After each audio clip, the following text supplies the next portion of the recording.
La technologie ne sauvera pas le monde, mais on ne sauvera pas le monde sans la technologie. Chaque mois, Objectif 2050 explore les innovations au service de l'environnement et du monde de demain. Une série spéciale de Monde Numérique en partenariat avec EDF, acteur majeur de la transition énergétique.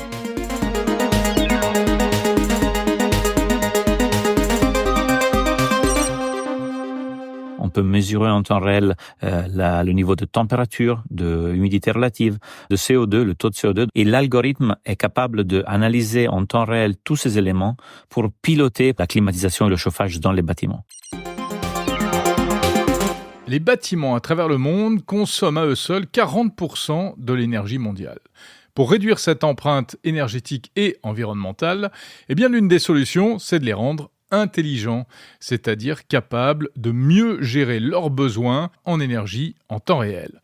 C'est ce que fait la start-up italienne Enerbrain, soutenue par EDF, qui a mis au point ses propres objets connectés, des capteurs de toutes sortes et des programmes dans le cloud pour rendre ces bâtiments un peu moins gourmands. Explication d'Alberto Riboni, responsable commercial pour la France et le Royaume-Uni de Enerbrain.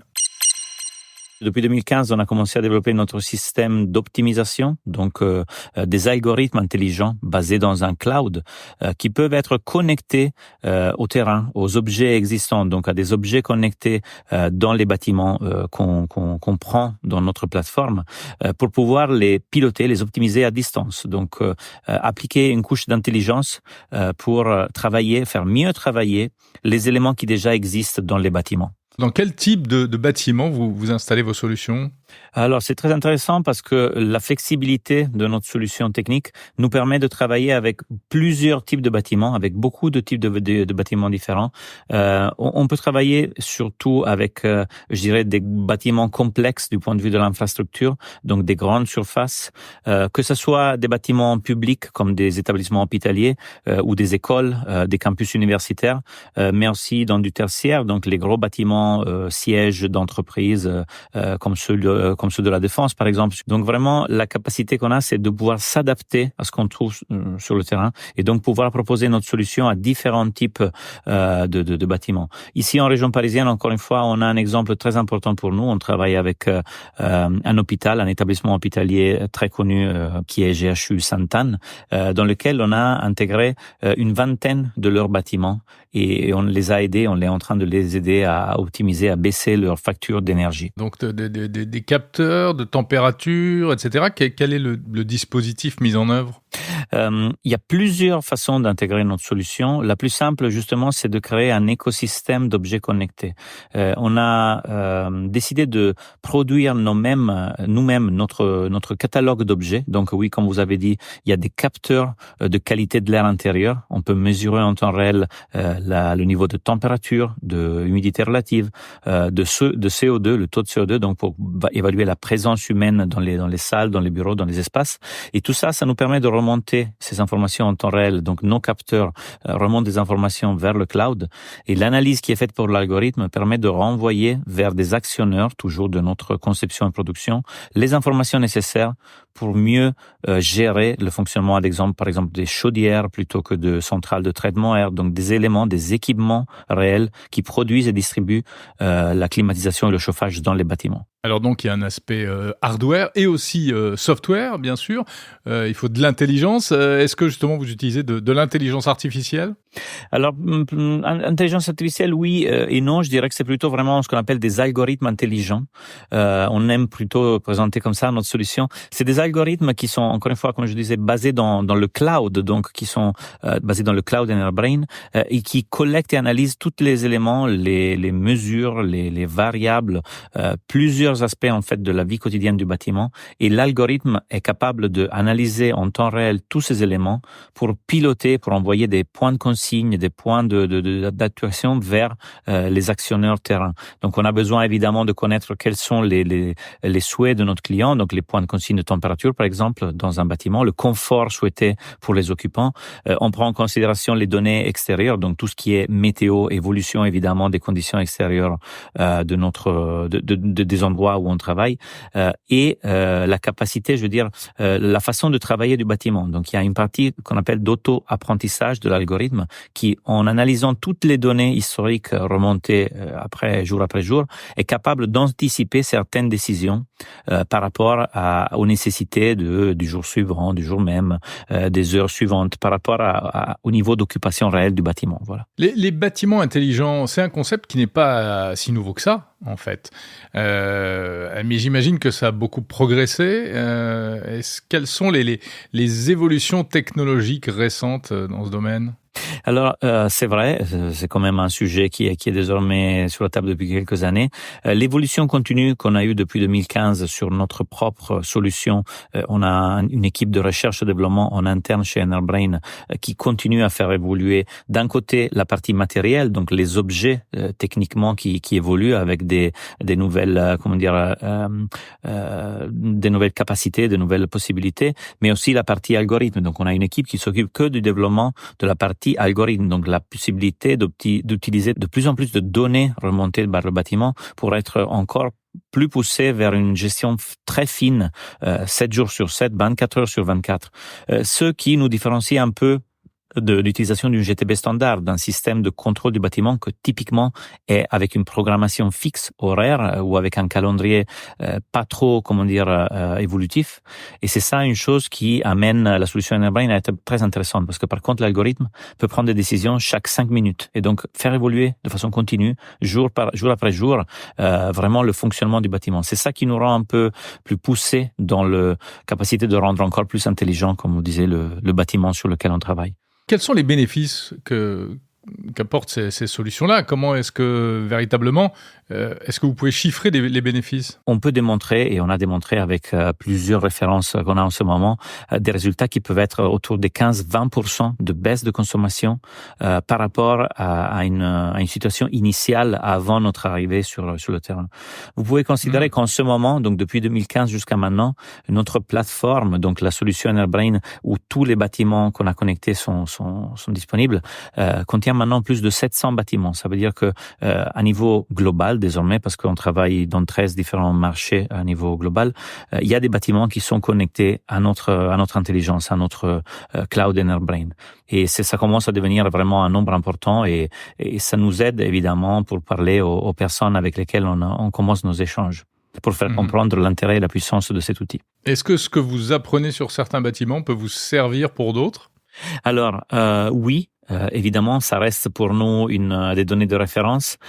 Évidemment, il y a tous les sujets de privacy de données, d'éviter de partager des données entre clients et partenaires différents. Mais pour nous, c'est clair que c'est de l'expérience.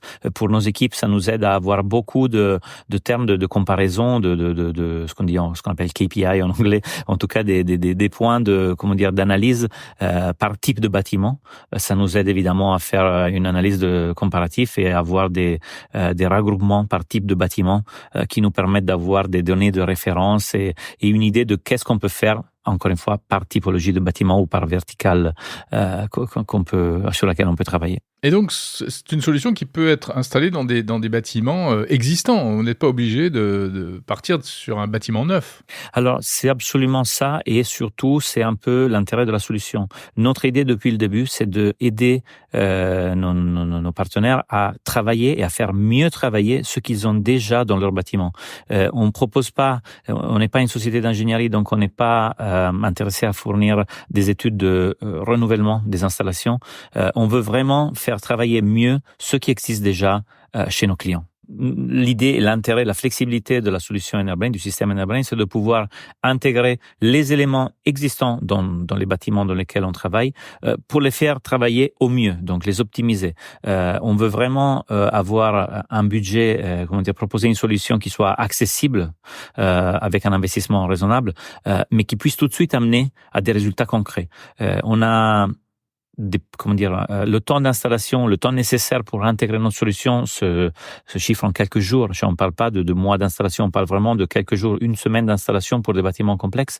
Ça veut dire que tout de suite après, le système, il est en ligne, il est en train de collecter des données et il démarre tout de suite la possibilité d'optimiser les systèmes. Donc c'est ça aussi l'intérêt, c'est la capacité de mettre à terre la solution le plus rapidement possible. Vous avez parlé des bénéfices financiers en termes d'économie de factures électriques, enfin de factures d'énergie, mais en termes d'environnement, émissions de CO2, etc., il y a un bénéfice palpable également? C'est connecté, c'est directement connecté. Le fait qu'on évite de consommer de l'énergie peut être transformé ou calculé en tonnes équivalentes de CO2. Donc évidemment, ça revient à aider le process de décarbonation de nos clients. C'est ça, on est une partie de la solution.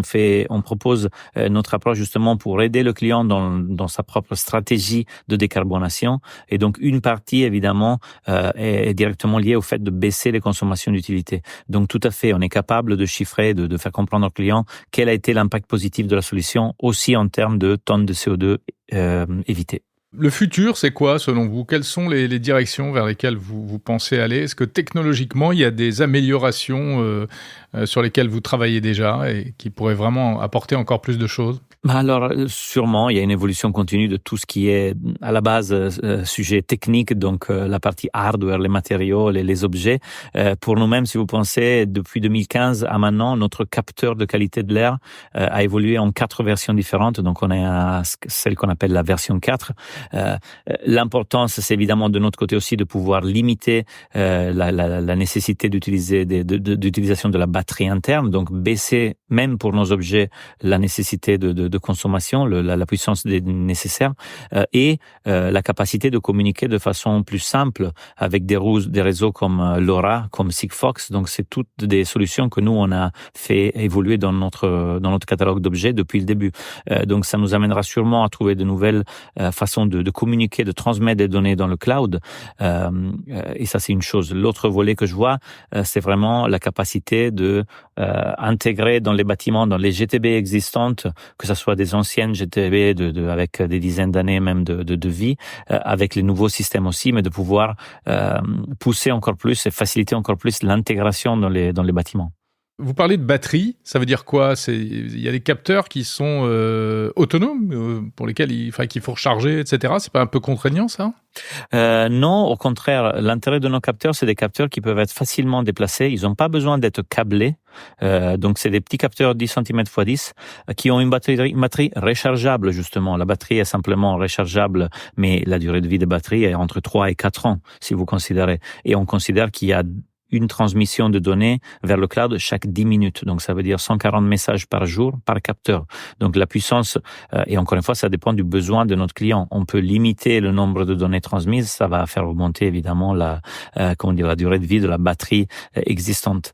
Le choix qu'on a fait, par contre, par rapport au premier capteur, justement, c'est de passer de plus en plus vers des batteries rechargeables. Donc, limiter l'impact de changement du capteur ou changement de la batterie. Et ça, on parle vraiment de 2015 sur la première version. Là, maintenant, on est sur des chargeurs qui ont une durée de vie de 20 ans ou plus à niveau de technologie interne et simplement en rechargeant la batterie chaque 4 ans. Ce qui veut dire qu'aujourd'hui, des bâtiments, même anciens, etc., on peut améliorer leur impact énergétique et environnemental.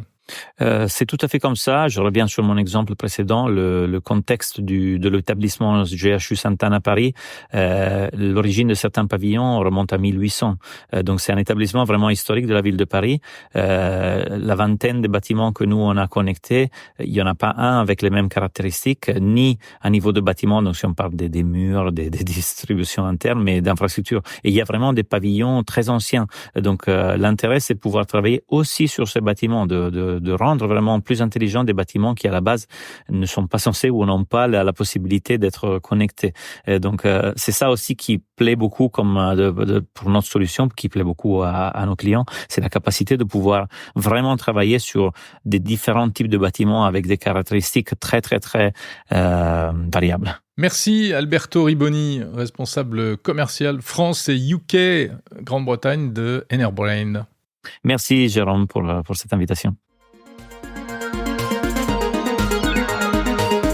Voilà pour cet épisode d'Objectif 2050, une série spéciale de Monde Numérique en partenariat avec EDF. Retrouvez tous les épisodes sur toutes les plateformes de podcast, sur la chaîne YouTube de Monde Numérique et sur le site mondenumérique.info.